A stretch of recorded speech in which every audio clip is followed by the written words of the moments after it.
எபிரேயர் 13ஆம் அதிகாரம் 8வது வசனம். இயேசு கிறிஸ்து நேற்றும் இன்றும் என்றும் மாறாதவராயிருக்கிறார். ஆண்டவராகிய இயேசு கிறிஸ்துவை குறித்து வேதம் சொல்லுகிறது, அவர் என்றைக்கும் மாறாதவர். 20 வருடங்களுக்கு முன்பாக வியாதிப்பட்டு மரணப்படுக்கையில் இருந்தேன். ஆண்டவராகிய இயேசு கிறிஸ்துவை நோக்கி நான் கூப்பிட்டேன். அப்பொழுது ஆண்டவராகிய இயேசு கிறிஸ்துவின் அருகாமையில இறங்கி வந்தார்.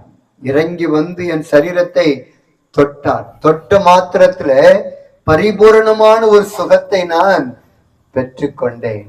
இன்று வரைக்கும் நான் உயிரோடு வாழ்ந்து கொண்டிருக்கின்றேன். நான் மரித்து போயிருந்தால் 20 வருடம் ஆயிருக்கும். திருமணமான புதிதில என் மனைவி உட்கார்ந்து அழுதுகிட்டு இருக்கிறாங்க. ஏறக்குறைய 1 மாதமாக நான் பலவீனப்பட்ட சூழ்நிலையில வாழ்ந்து வந்தேன். ஆம்பூர் அரசாங்க மருத்துவமனையில 20 நாள் என்ன வச்சு பார்த்தாங்க. மிகவும் பலவீனப்பட்ட ஒரு சூழ்நிலை. ஆனா நான் இயேசுவை நோக்கி கூப்பிட்ட பொழுது இயேசு என் அருகாமையில இறங்கி வந்தார். இயேசுவே என்னை சுகமாக்கும் என்று நான் கூப்பிட்ட பொழுது என் பக்கத்துல வந்து என் கையை தொட்டு என்னை சுகமாக்கினார். இன்றைக்கு நான் உயிரோடு கூட இருப்பது ஆண்டவராகிய இயேசு கிறிஸ்து எனக்கு போட்ட உயிர் பிச்சை என்று சொல்லுவேன்.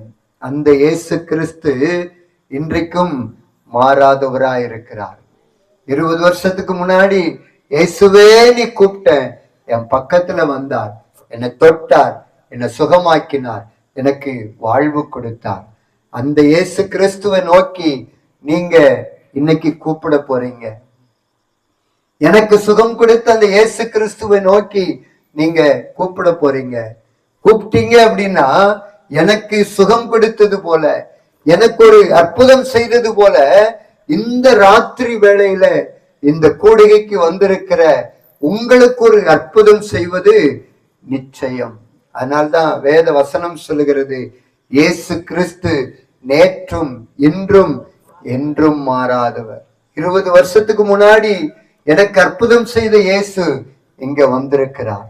எங்க 2 பேர் 3 பேரை நாமத்தினால கூடுவீர்களோ அவர்கள் மத்தியில நான் இருக்கிறேன் என்று அவர் சொல்லியிருக்கிறார். சொன்னவர் வாக்கு மாறாதவர் இங்க வந்திருக்கிறார். எதற்காக என்றால் உங்களுக்கு ஒரு அற்புதம் செய்வதற்காக, உங்களுக்கு ஒரு அற்புதம் செய்வதற்காக இயேசு இங்க வந்திருக்கிறார்.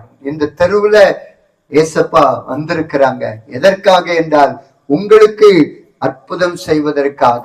என்னுடைய வாழ்க்கையில அவர் அற்புதம் செய்தார். அதே அற்புதத்தை உங்க வாழ்க்கையிலும் செய்வதற்காக இங்கே வந்திருக்கிறார். 2 கண்ணு தெரியாத ஒரு குருடன், தாவீதின் குமாரனே எனக்கு இறங்கும், தாவீதின் குமாரனே எனக்கு இறங்கும் என்று அவன் கூப்பிட்டான். அவனுடைய தொழில் என்ன அப்படின்னா பிச்சை எடுப்பது. பிச்சை எடுப்பதுதான் அவனுடைய தொழிலா இருந்தது. ஆனா அவன் இயேசு வருகிறார் என்கிற அந்த செய்தியை கேட்ட உடனே கூப்பிட்டான், தாவீதின் குமாரனே எனக்கு இறங்கும், இயேசுவே எனக்கு இறங்கும் என்று கூப்பிட்டான். ஒரு குருடன் கூப்பிடுறான், ஒரு பிச்சைக்காரன் கூப்பிடுறான் அப்படின்னு அவர் தள்ளிவிட்டு போகவில்லை. அப்படியே நின்னார். நின்று அழைத்து கொண்டு வர சொல்லுகிறார். என்னை நோக்கி கூப்பிட்ட அந்த குருடனை அழைத்து கொண்டு வாருங்கள் என்று இயேசு சொன்ன உடனே பக்கத்துல கொண்டு வந்து நிறுத்துறாங்க. ஏசப்பா கேக்குறாங்க, நான் உனக்கு என்ன செய்யணும், நான் உனக்கு என்ன செய்யணும்? அவன் சொல்றான், ஐயா நான் பார்வை அடையணும், ஐயா நான் பார்வை அடையணும் அப்படின்னு சொன்ன உடனே உன் விசுவாசத்தின்படியே உனக்கு ஆக கடவுது என்று சொன்ன இயேசு கிறிஸ்து இன்றைக்கும் மாறாதவராயிருக்கிறார். அவருடைய வல்லமை இன்றைக்கும் குறைந்து போகவில்லை. தாவீதின் குமாரனே எனக்கு இறங்கும் என்று கூப்பிட்ட அந்த குரலுடைய சத்தத்தை கேட்டு நின்ற ஆண்டவர் இன்றைக்கு நீங்க கூப்பிடுகிற சத்தத்தை கேட்டு நின்னு அந்த குரலனை பார்த்து நான் உனக்கு என்ன செய்யணும் அப்படின்னு கேட்டாரோ அதே போல இன்னைக்கு உங்களிடத்திலும் கேட்டு உங்களுக்கு ஒரு நன்மை செய்ய போகிறார். ஒரு பாவியான பெண்மணி இயேசுவின் பாதத்துல வந்து விழுறாங்க. ஊரார் எல்லாரும் சொல்றாங்க, இது ஒரு பாவியான பெண்மணி ஆச்சே. இயேசு கிறிஸ்து அந்த பெண்மணியின் இடத்துல பேசுகிறார். எல்லாரும் சொல்றாங்க, இவள் ஒரு பாவியான ஸ்திரீ, சமுதாயத்தினால ஒதுக்கப்பட்ட ஒரு பெண்மணியா இருக்கிறார். ஆனா இவளிடத்துல இயேசு பேசுகிறாரே என்று எல்லாரும் ஒருத்தருக்கு ஒருத்தர் பேசிக்கிட்டு இருக்கிறாங்க. ஆனா இயேசப்பா என்ன சொல்றாங்க அப்படின்னா, இனி நீ பாவம் செய்யாதே, இனி நீ பாவம் செய்யாதே, உன் பாவத்தை எல்லாம் நான் மன்னிச்சுட்டேன், உனக்கு ஒரு வாழ்வு கொடுக்கிறேன், உனக்கு ஒரு சமாதானத்தை கொடுக்கிறேன், நீ சமாதானத்தோட போ என்று அவளை அனுப்பி வைக்கிறார். அந்த இயேசு கிறிஸ்து இன்றைக்கும் மாறாதவராயிருக்கிறார். ஊரார் எல்லாரும் அவளை புறக்கணிச்சு வச்சிருந்தாங்க. இவள் ஒரு பாவியான பெண்மணியாச்சே, பாவம் நிறைந்த ஒரு வாழ்க்கை வாழ்ந்து கொண்டிருக்கிறாளே என்று யாருமே பேசுவதில்லை. எல்லாரும் அவளை புறக்கணித்து வைத்திருந்தார்கள். ஆனா இயேசப்பாவுடைய பாதத்துல வந்து விழுகிறாள். இயேசு புறக்கணிக்கவில்லை. அவர் சொல்றார், என்னிடத்தில் வருகிறவர்களை நான் புறம்பே தள்ளுவதில்லை.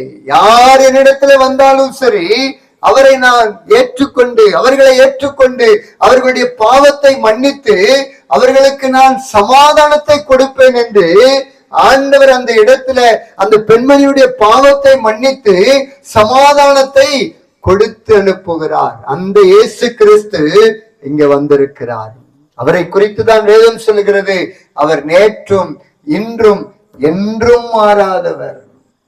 2000 வருடங்களுக்கு முன்பாக தாவீதின் குமாரன் எனக்கு இறங்கும் என்று கூப்பிட்ட அந்த குரடனுடைய கூப்பிடுதலின் சத்தத்தை கேட்டு நின்று, நான் உனக்கு என்ன செய்ய வேண்டும் என்று கேட்டு அற்புதம் செய்த அதே இயேசு இங்க வந்திருக்கிறார். எதற்காக என்றால், உங்களுக்கு இந்த ராத்திரியில ஒரு அற்புதத்தை செய்வதற்காகவே. ஒரு கானானிய ஸ்திரீ தன்னுடைய மகளுக்காக இயேசுவின் பாதத்துல வந்து விழுகிறாள். ஐயா, எங்களுக்கு உதவி செய்யுங்கள், என்னுடைய பெண்மணி பிசாசுடைய பிடியினால மிகவும் வியாகுலப்படுகிறாள். இயேசு சொல்றாரு, உனக்கெல்லாம் நான் நன்மை செய்ய முடியாது, என்னுடைய பிள்ளைகளாகிய இஸ்ரவேல் வீட்டாருக்காக நான் நன்மை செய்யறதுக்கு வந்திருக்கிறேன், உனக்கு செய்ய முடியாது அப்படின்னு இயேசு அப்படியே வந்து அமைதியா இருக்கிறார்.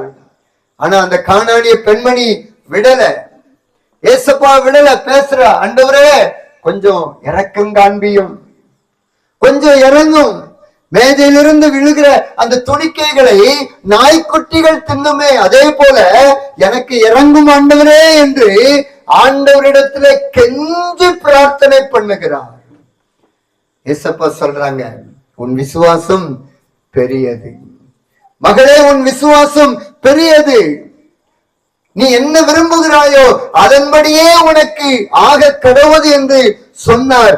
உடனே ஆண்டவராகிய இயேசு கிறிஸ்துவிடத்திலிருந்து வல்லமை புறப்பட்டு போனது. உடனடியாக அவளுடைய மகள் சுகமானாள் என்று வேதத்துல எழுதப்பட்டிருக்கிறது. இந்த வார்த்தைகளை கேட்டுக்கொண்டிருக்கிற அன்பான சகோதர சகோதரிகளே, அதே இயேசு கிறிஸ்து இன்றைக்கும் இங்கே வந்திருக்கிறார். எதற்காக என்றால், உங்களுக்கு ஒரு நன்மை செய்வதற்காக.